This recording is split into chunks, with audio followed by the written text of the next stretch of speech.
Well, first things first, I think there's some congratulations in order. Congratulations on being captain and vice captain. Just how you feeling? Me personally, I'm really excited. Season's just started. Good bunch of boys, new management. A lot to be positive about in my terms. Obviously, being club captain's a big incentive for me in terms of I've got a lot of experience to pass on to a lot of the younger boys, so looking forward to it. Same with myself. I was obviously vice captain last season as well, so just going to pick up where I left off. Cracking squad of boys we've got. Just looking forward to getting the season started and couldn't pick two grumpier guys to do it together, so that'll be good.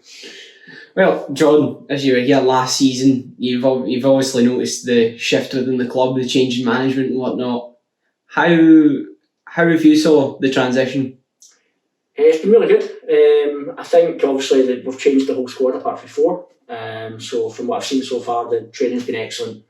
Obviously last season was really good as well. Training's been excellent, but the squad this season, they're a bit different. I think you'll probably see a bit more football than we played last season, from what I've seen in the early signs. But no, I'm really optimistic about it. I think we're going to do really well. Well, it was a good start to the season on Saturday, obviously picking up the win against Upper Annandale. How are we feeling about it, lads? Again, for me, a lot of positives. Still, like John said, a lot of new guys come in at the start of the season. It takes time for the guys to gel the way they play, but Josh and the management team have obviously got a way they want to play, and the boys have bought into that really well. You can see it for all its early days. They're trying to do the right things. It doesn't always work, but you do it the right way, it'll eventually click, and I think we can only get better as a team moving forward. And I think up with Upper Annandale, based on last season anyway, they were definitely, I'd say, sort of one of the stronger of the rest of the teams. So absolutely no disrespect to them, but I think Saturday we could have won by a few more goals if we'd been a bit more clinical. So the signs have definitely been good so far. Well, we had the Scottish Cup draw on Lithgow Rose. Some have already said that it's a difficult draw. How are you seeing it? I think you'd have to be pretty stupid to say it wasn't one of the worst draws we could have. But at the end of the day, football's a game of 90 minutes. Teams are there to be beat. You see upsets all the time.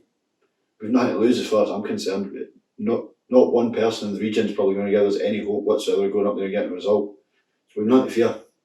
We get scudded, but as John says, for what we've seen of the boys, I don't see any reason why we can't go there and get a result.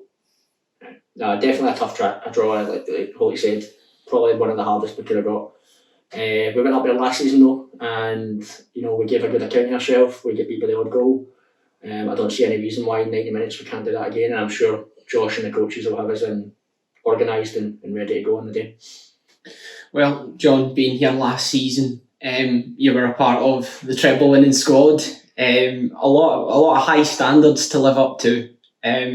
Do you feel the pressure at all? I definitely wouldn't say I feel pressure. No, I mean I think obviously I think I speak for Holt when I say this as well. When you get to a certain age, the pressure kind of goes away. You're just playing football. So no, it's just one game to the next. It doesn't really make a huge difference. I think the trick will be to make sure that the squad plays that same way. All we need to do is be as consistent as we can be. Keep doing the things that they want us to do on the park, on the ball and off the ball. And I think the nerves will take care of themselves because we'll just be in the zone for what we want to do in a game. Again, from my point of view in that, I spoke to a lot of the boys and I said at the end of the day, for all a lot of them weren't here last year, there will be a target on our back throughout the season that we are the club that won the league, won cups. Teams will want to come here and beat us. And if that doesn't put a wee bit of fire in the boys' belly to say, I want to beat this lot, then it's going to be a long season. But I think the boys have got that winning mentality even early doors, so I don't think it's so much pressure as it's come down to individual desire, wanting to win a game of football. You take care of yourself, everything else takes care of itself. Finally, away to Stranraer this weekend. What's your thoughts going into the game? Obviously, Stranraer, a bit like us, they've got a new manager in Alan Jenkins, a lot of experience, very good player. They'll try and do things the right way, a bit like yourselves. They'll try and play football. They'll be extremely fit. They'll run for 90 minutes. They'll work hard. It'll be a difficult game, but again, like we said a lot in this interview, the boys are a good team. They've gelled well. I don't see any reason why we can't go there and pick up another 3 points and keep going with the season the way it's been. Yeah, definitely. I think, with Alan in charge, that there'll be high standards there. Like Holt says, he'll definitely run things the right way. He'll have the boys being very professional, so it will be a challenge regardless. I've not heard too much about Stranraer's pre-season, so I don't really know how they're getting on, or if they've even got a lot of the same squad for last season. But I think, obviously knowing the setup that they've got there and who they've got in charge, it'll definitely not be an easy game. Right, well, thank you very much, lads. We'll sell it.